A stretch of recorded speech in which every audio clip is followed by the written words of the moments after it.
To other news now, a senior official has confirmed that 8 people are in custody in connection with the billion-dollar cocaine bust at the Kingston Container Terminal, KCT, last week.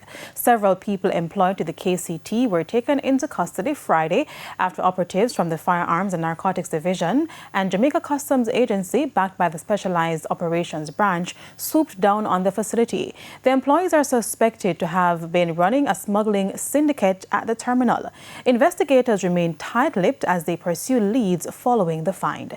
The drugs seized during the operation have been an estimated value of more than $1 billion.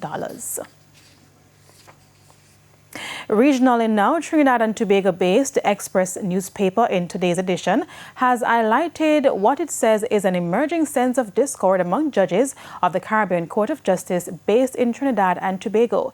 According to the Express, CCJ President Justice Winston Anderson has been accused by a majority of his fellow judges of governing the regional court in an authoritarian and dictatorial manner.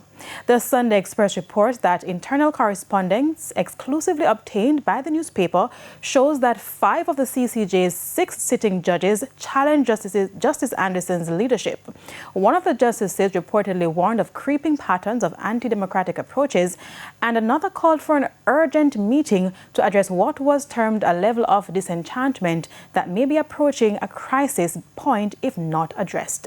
Justice Anderson, a Jamaican, was sworn in as CCJ president on July 6, 2025.